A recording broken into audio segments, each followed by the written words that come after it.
a common question that I think all families can ask and clinicians can ask is, is this something that's going to extend the lifespan, or is this something that's going to expand the health span? And is it something, and maybe pitching it that way would be helpful to allow the patient and their families to make a decision as to this is something that they really want to do.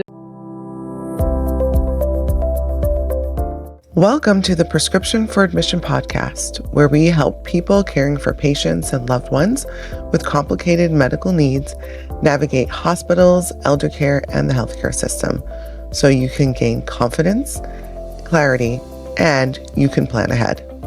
My name is Dr. Monique Nugent. I am a practicing hospitalist and also the author of Prescription for Admission, the book, where I talk about many of the same topics. Thank you for joining me and enjoy the show.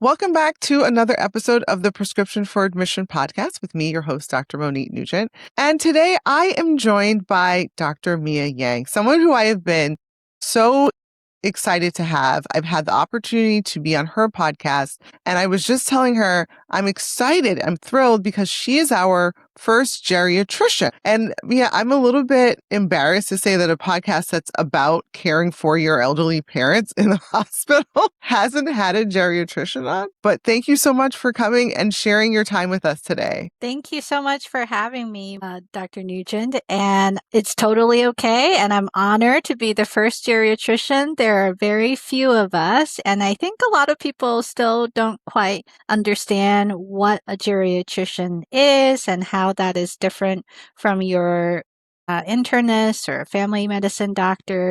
So I'm happy to be here and to talk with your audience. Yeah, so let's jump in with that. What is a geriatrician, and why should we be seeking specifically geriatricians for our elderly loved ones? Yeah, so when I started fellowship for geriatrics, geriatricians are the clinical physicians who generally take care of older adults. It is a specialty within both family medicine and internal medicine. When I started my geriatrics fellowship, there was a funny video at that time where people went around to the inner harbor of Baltimore and asked just random people on the street, what do you think a geriatrician is? And some of the answers were hilarious. I think someone said, this is something related to Ben and Jerry. The answers did not have anything to do with aging. But I tell people that a geriatrician is like a pediatrician, someone who is specializing in older adults. And just like kids are not little adults, older adults are oftentimes not the same as middle-aged adults. And I think that this is also reflective of the broader field of geriatrics, where we kind of have a bit of an identity issue where we can be both primary care and specialists. We could work in a number of different environments, including in the hospital. But because we can be everywhere at all times, sometimes it seems like it's hard to define what we do, both for other people as well as for us internally. But typically, I think of the people who would really benefit from an evaluation by a geriatrician is where you are not only an older adult, but an older adult with multiple chronic diseases going on, and maybe not even just the fact that you have multiple chronic diseases, but that you're starting to be in the intersection where those diseases seem to be fighting with each other, or you have different specialists who are kind of giving you conflicting information. That multimorbidity, which is a term just to say you have a lot of chronic illnesses going on where changing one thing seems to be negatively influencing another thing, that's usually where a geriatrician's expertise can come into play. And then another common scenario is when people are having changes in their functional status, so how they're doing in daily life because of a hospitalization or because of cognitive impairment, that can also be a good time to see a geriatrician. We are very comfortable with complex patients. I think all geriatricians routinely involve not only the patient but their families in decision making, and that we tend to spend a lot of time. I call myself a pretend psychiatrist, a therapist, a pharmacist, a internist, and a neurologist. So all of that is a very long explanation to say what a geriatrician is. No, I think you really you hit it on the head when you started with pediatrician, all right? Because we all know kids are not little adults. And I think it took a while for us as a society to acknowledge that kids are not little adults, right? And that we broke childhood down into different phases of childhood, adolescence, early adulthood. So we've done the work when we talk about kids. Medical students know a neonate is not a toddler. A toddler is not a teenager. We know this. But when it comes to adult medicine, we still have this very cookie cutter idea that everyone gets 40 of Lasix, right? This cookie cutter idea that you hit 18, you hit 21, and now you're an adult. So everything is always the same. And our older citizens, our elders, they are not 35-year-olds. An 85-year-old is not a 45-year-old. An 85-year-old is not a 55-year-old. And you and I are in that position where we're caring for older people and we're having the intimate conversations that come with aging and saying, hey, things are a little different. How can we help you in this space, right? Absolutely. And it's something that I want more people to know about because, and tell me if this is something you've seen in your practice, I think that when we start paring back certain things, so for instance, when I care for older people who come into the hospital, I might stop some medications. And before I do that, I sit down and have a conversation and say dad is 97. Not even, we won't say 97. We'll say dad is 91, 87. Is a statin the medication to lower cholesterol that's causing him muscle aches and pains? Is that really the medicine we need to continue? Because we know this medicine doesn't have a day-to-day benefit, has a year's benefit, right? Or for me personally, when my dad's urologist said, Monique, I've been seeing him for 2 years longer for you. And I was like, what? He was like, he's 80. We can stop doing this thing. He doesn't have prostate problems that are causing him significant lifestyle problems. You're a friend, and I sensed that you were a little bit tenuous about maybe backing off. And I was actually surprised that my dad said he was going to the urologist for me too. No. Yeah, everyone thinks it's more for you than for him. For him, right? And he admitted. I had a conversation with him. His dentist called me and said he needed all these things done. I said, Daddy, your dentist called and said you need X, Y, and Z. And he was like, I don't want that. I will be in pain in my mouth for what? I'm able to eat. I'm okay with the way that my teeth fit. He's not choking on anything. He's like, yeah, all that stuff would be great. But I'm 80. You cut into the jaws, the bones in my jaw, that's going to hurt. That might not heal. And he's right, Yeah. But I think we have this emotion, if we're not doing the most, we're not doing the best. Right.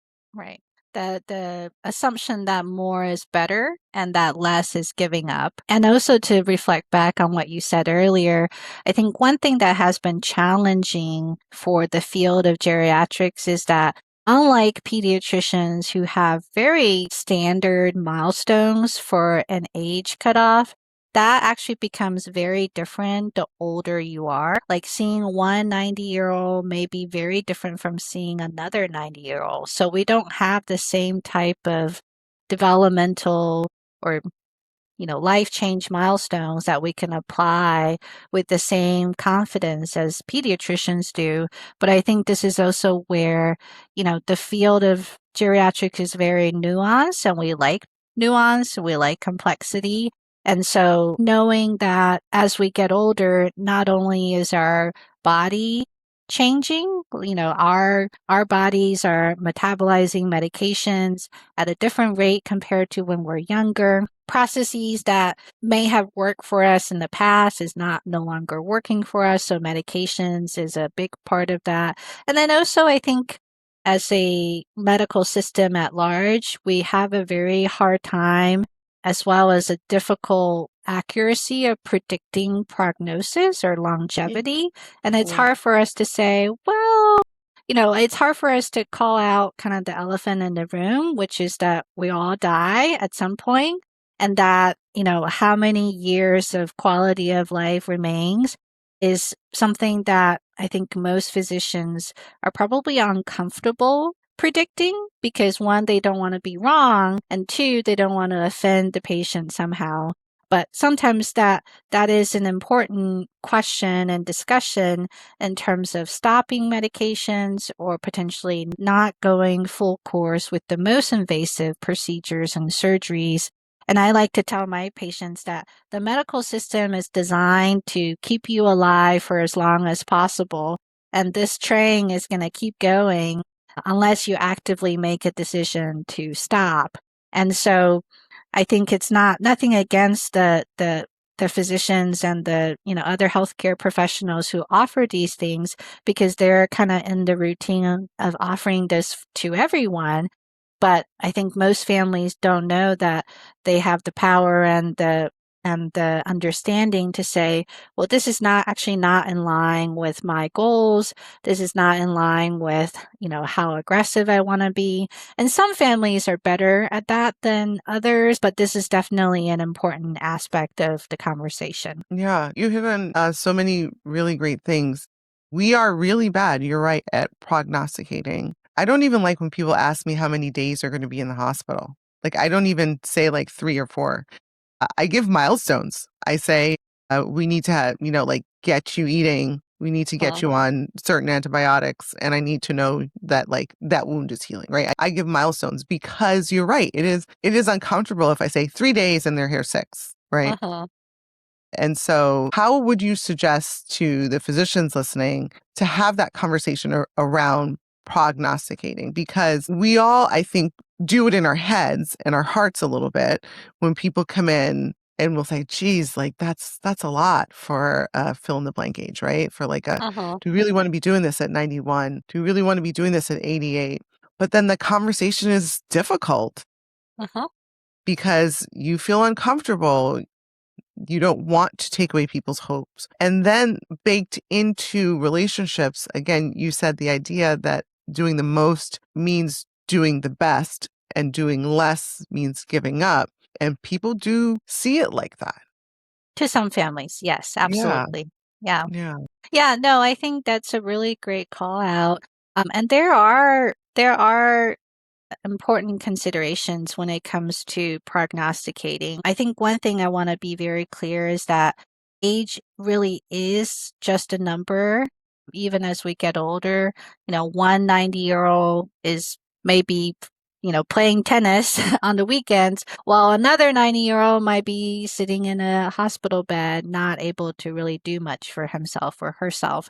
So I think there sometimes can be the opposite problem, which is a little bit of ageism that says, well, just because you're 85 or 89 or 90, then you probably don't need to do X, Y, and Z. That can also come across poorly to Hmm. patients, because Yeah. sometimes Very they true. have longevity in their families where they have multiple family members who live well into their 90s and some even over 100. Those are probably a whole different class of super agers that we don't have time to get into, and what makes them special. Some of it, I think it's genetics, but also healthy lifestyle. But in terms of prognosticating, I really think a lot about functional status, and I think all geriatricians care more about what you're able to do for yourself on a daily basis. And if you're 85 and you're able to still drive, still remember to take your medicines without reminders, able to manage your bills, you're a very healthy 85-year-old who probably could live until 90. But if you're 65 and you're not able to do those, adult things that we all need to do to maintain our independence, the likelihood of you living to 80 or 90 is actually much less. So I think function is number one, and that's probably the best way that I use to predict prognosis. And when that functional status changes from a hospitalization, that can also change kind of my estimates of how long people have to live. And then there's also this idea of lifespan versus health span, where lifespan is how long people live, but health span is how long you live with a good quality of life where you're independent and able to do things for yourself. And for, I think, most older adults, it's not just that people want to live longer. They want to live healthier lives. They want to live a life where, they're able to play tennis until they fall asleep and then, never wake up the next morning. That's the dream for Yeah. most people, to have no disability, no chronic disease, and just go peacefully in our sleep one night. But unfortunately, that is not how it goes for most of us. And I think when it comes to whether it's medications or surgery or other interventions, I think a common question that I think all families can ask and clinicians can ask is, is this something that's going to extend the lifespan, or is this something that's going to expand the health span? And is it something, and maybe pitching it that way would be helpful to allow the patient and their families to make a decision as to this is something that they really want to do. I'm a really primarily a memory specialist now, and so almost all of my patients have either I've diagnosed them or other people have diagnosed them with cognitive impairment and various types of dementias. And the majority of those patients do not want to extend their lifespan. They don't want to live longer with the disease. And just the other day, I had a wife who was actually very distraught because she thought that she had accidentally extended her husband's lifespan by agreeing for him to get a pacemaker a couple of years ago, because she sees him as suffering and he feels like he's suffering, and she did not want him to live longer in a state that is not congruent with his quality of life. Wow, that takes a lot for both parties, the patients, to have set those limits, explain that to their family, and set up a system to support them in their wishes before they got into a situation where they couldn't speak for themselves. And then it also takes a lot for the healthcare proxy. And this is something I spend so much time talking about. In that phrase is the word proxy, and proxy means as if, right? So it takes a lot for someone who has said, yes, I'll be your healthcare proxy, to carry out their wishes of the person, right? To act as if they are that person, rather than, I think sometimes people get into the medical decision making role, right? I'm making what I think is the best decision. And so that was a beautiful story because your patient took the time to have these conversations well before and set those limits. And his wife is taking the time to honor those and act as the appropriate proxy. And I'm sorry that she felt that weight. I have unfortunately come across situations like that as well, where family members feel like, did we do the right thing? Are we causing more suffering? And this is where, like, having those conversations well before you get into what I call medical whack-a-mole, just like heart failure, boom. Oh, kidney failure, boom. Oh, no, heart failure, boom.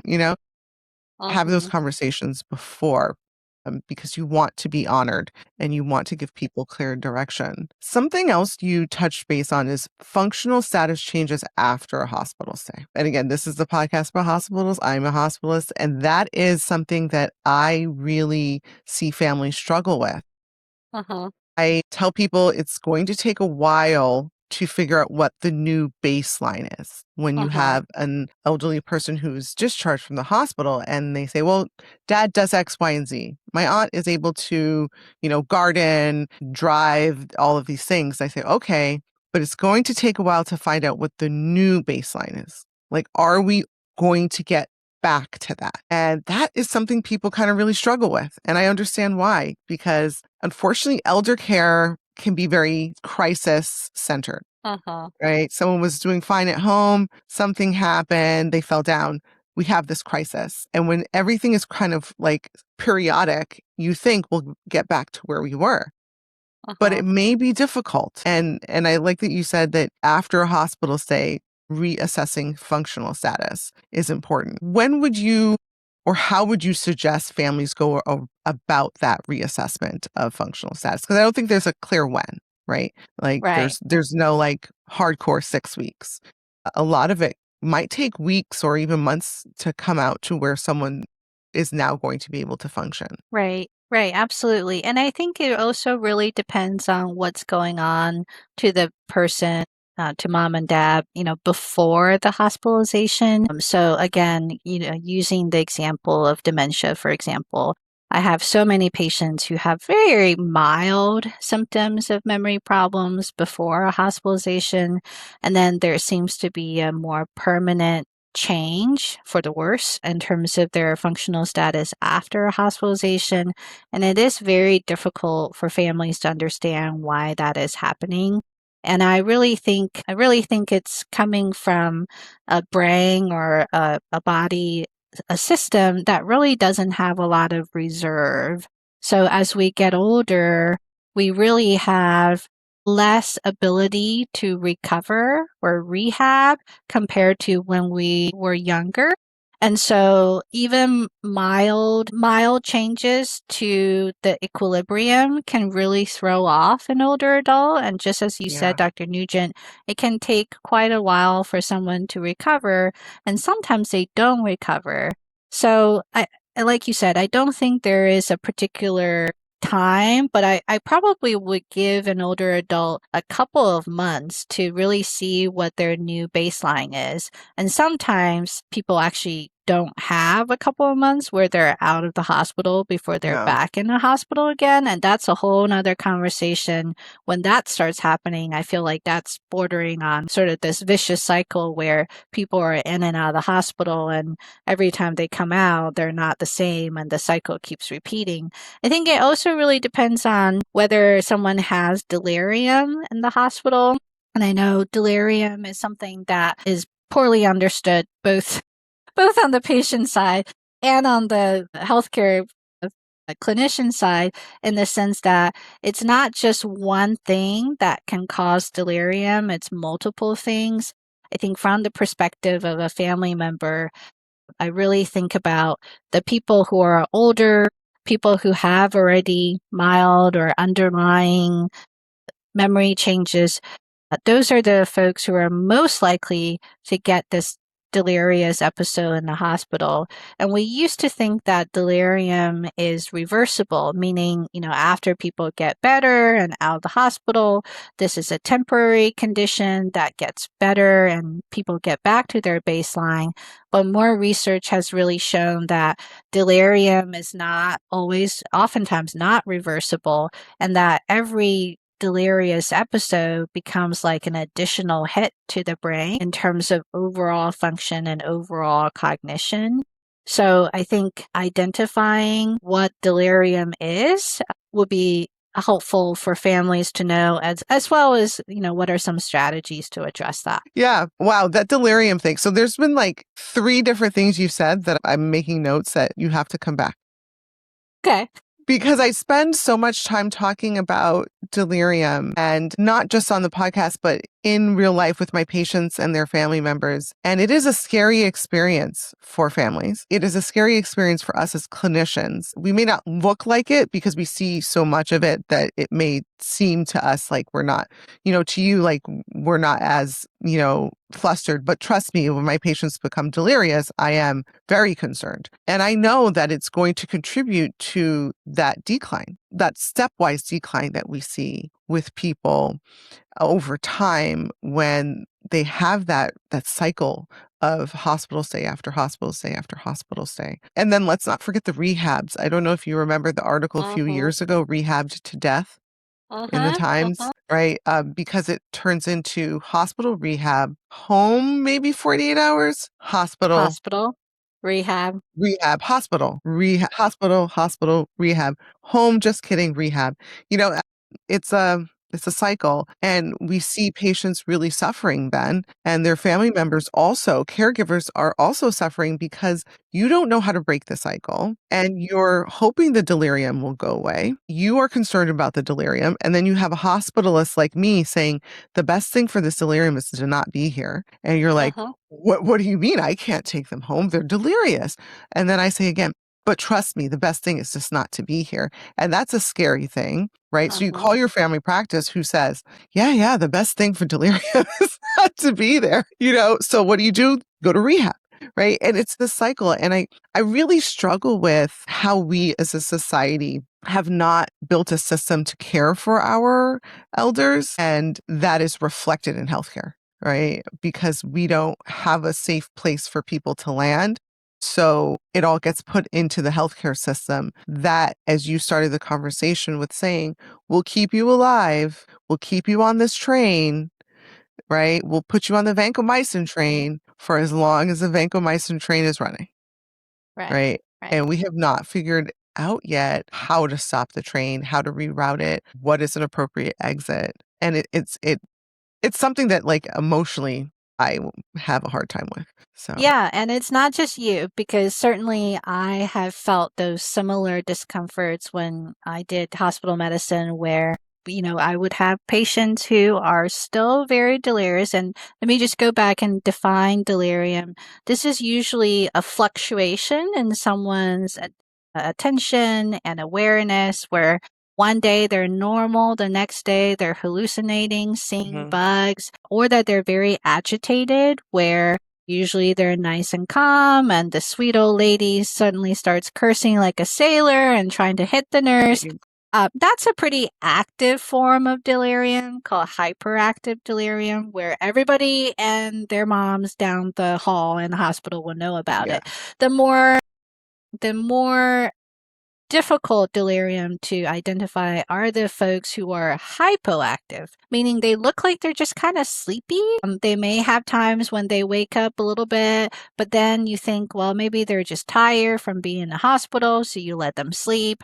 But then they, potentially swing the other way and become agitated at night once the sun goes down and the nurses start calling you. So I think delirium is a huge issue. And I think the hospital system or the hospital environment is oftentimes very much contributing to why people are delirious. I say the hospital is a terrible place to get any sort of rest. I know, Dr. Nugent, you've come on my podcast to just talk about the microcosm of a hospital and what the typical times and routines are within that hospital stay that are really very much potentially different from how people operate at home, where they don't have, someone coming in at 2:00 at night trying to check your blood pressure and waking you up. And then, at 5:00 in the morning, having the phlebotomy come in and draw your blood to get ready for rounds at 7 a.m. or 8 a.m. when the doctors start coming in. So I think from a family's perspective, a couple of things to highlight, because there could be so many different things that contribute to delirium. But I think from a family's perspective, a couple of things to keep in mind. And, I just come up with an abbreviated acronym called Yes Dear. And the dear, I'll break it down. D is really for drugs. So medications. A lot of time medicines are changed or they're added or stopped. People could withdraw from medicines that they were taking and then suddenly they were not taking. They could be having side effects from new medications. E is really for your ears and your eyes. So a lot of older adults are not wearing their hearing aids because they don't want to bring it into the hospital and get carried out with their lunch tray. They may not have their glasses. They can't see. And so all of those sensory inputs that people usually have at home are suddenly sort of removed in the hospital. I really think of ambulate. So people are not walking. They're sitting either in a chair or they're lying in bed for extended amount of time. And humans, we just don't do very well when we lie around for most of the day. We get aches and pains, we get restless, we want to move. And oftentimes that start coming out as behaviors or challenging behaviors later in the day is people have not been, properly stimulated during the day in terms of both physical or their cognitive routines. And then the last one that I think particularly family members can really help keep an eye on is R for retention. And that has to do with, are people peeing? Are people pooping? Yes, When was the last time? I mean, think like a surgeon. When was the that's a last big time you went one. to the Bathroom. bathroom? Constipation is such a huge issue related to the A of not ambulating, where, the diet changes, or we're starving you because you need to wait to go to a procedure and you can't eat ahead of time. And so I have so many families to say, well, they can't possibly have a bowel movement because they barely ate. And I said, well, you actually can still be constipated because whatever you eat is not moving through. And the constipation itself could be a reason why people are delirious. But I think finally, just to get back to what you said before, whenever I get to a point where I'm trying to explain to families why it's important to get their loved one back home, even when they don't look like they're back to their baseline, I try to tell them all of the investigations that I have done to try to address the underlying cause of their delirium. So, have I treated the infections? What are the signs that the infections are getting better?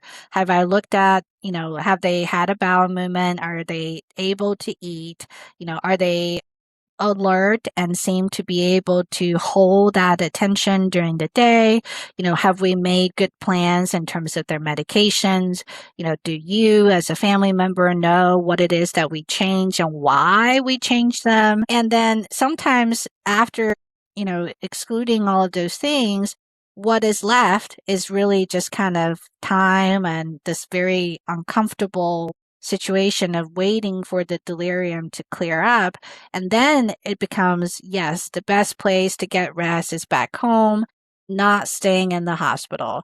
But oftentimes I find that if families understand the thought processes that we've had on the back end that really try to address all of these things, they feel a little bit more comfortable, although still uncomfortable, but a little bit more comfortable taking their loved ones back home. Yeah. Yeah, it is very hard. And I'm love the yes dear, particularly the retention part, because people will often think two things, like you said. One's, I haven't eaten enough to have a bowel movement, and two, I'm having diarrhea, so I'm not constipated. And no, you can be quite constipated, and that's why you're having diarrhea. So we do need to work on that. And then if you're not urinating, then you might end up with a catheter in your bladder. Oh, now we have another tube, which means another day or two in the hospital. And this just makes things more complicated and kind of drags things out and makes that delirium last longer. And so I love it. Yes, Sarah. We're gonna We're going start to putting that address in my them. notes. We're gonna do it. It's great Yeah. that we're gonna make it stick, because those are so important for not only family members to know, but clinicians as well. That's a quick little mnemonic to go through all the things. Have I addressed all of these things? Drugs, something else that happens to medications as you age, like you mentioned, is we metabolize it differently. How your body used that medication at 45 is not particularly going to be the same way that your body's using that medication at 75, at 85. And then you throw dehydration on it. And then you throw kidney injury on it, or, some other acute illness. And that medication that was once not a problem now can be causing delirium, right? Can be contributing a lot more than you think. So it's important for us as clinicians to make sure we're going over that list of medications over and over. The one that, as a resident, that always stuck out to me was Neurontin or gabapentin. Uh-huh. People on a day-to-day basis, they don't feel like it has a lot of effect. In fact, I get a lot of patients who will say, oh, it's like taking a water pill. Like, why am I taking this for my nerve pain? But the second that someone has a kidney injury, that Neurontin can make them so delirious. Uh-huh. And you really have to back off of that quickly. And I learned that pretty quickly as a resident. That was like on the top of my list. I was like, Are they on Neurontin? Yeah. Because it was something that they thought was innocuous. They were used to taking it for their nerve pain. And now it's causing a lot bigger problem because they're acutely ill and things are not the same. Yeah. So, And a yeah. lot of medicines like Neurontin are kidney cleared. So when your kidney function and, when you're dehydrated and barely eating or drinking as usual in the hospital, it certainly can be at a higher level in your bloodstream and in your body, even though you're taking the same Same dose. dose. And we also know through research that long-term taking of gabapentin or gabanoids like gabapentin, Lyrica, pregabalin, they can actually have negative outcomes for your mentation down the line. And perhaps these medications are overused. And as healthcare clinicians, we all take responsibility in that. So I think it is useful, whether it's in a hospital or as an outpatient, to really have a regular cadence of reviewing what Your medicines you're on. medications. Do you know why they're working? Do you know why you're taking them? Do you notice if it's working? So the bladder, incontinence medications is one that I oftentimes ask. Do you notice a difference like when you take it? And if it's not seeming to work, you still have incontinence despite taking, I don't know, oxybutynin, then maybe you don't need that medication in the first place. Yeah. And who would be a great person to do that medication review? A Your geriatrician. local Your geriatrician. Yeah. local geriatrician. That would be a perfect person to do this medication review. Dr. Yang, Dr. Mia Yang, this has been a joyful conversation. As usual, thank you so much for joining me on this podcast and for the gems that you've given us. Yes, dear, as a way for us to think about things that can be contributing to delirium, and then also longevity versus health longevity. Am I getting that right? Lifespan versus health span. Lifespan versus health span. See, I'm going to start incorporating all of these things. How do we think about that? And how do we protect our wishes around our lifespan versus our health span? So thank you so much for joining us today on the Prescription for Admission podcast. Where can my listeners find more of you and this great, great information you have for us? Well, thank you. It's so fun talking with you. I know we could talk for another 2 hours, but we have to stop. But you can find me at Ask Dr. Mia podcast. It's a podcast to help sandwich generation caregivers navigating dementia caregiving. So, Ask Dr. Mia, and my website, which is just my name, miayangmd.com. That's where you can find all the podcasts as well as ways of contacting me. And I'm also on the social channels that are going to be linked in the show notes. Yep, everything will be in the show notes. This will be a great set of show notes. Thank you so much, Dr. Yang. Thank you so much for everyone listening.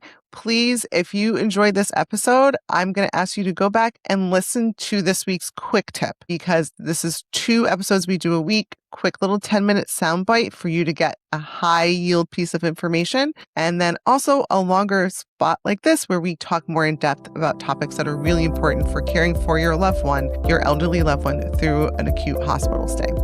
Thank you so much. I'm Dr. Monique Nugent, and this was the Prescription for Admission podcast. Have a good one.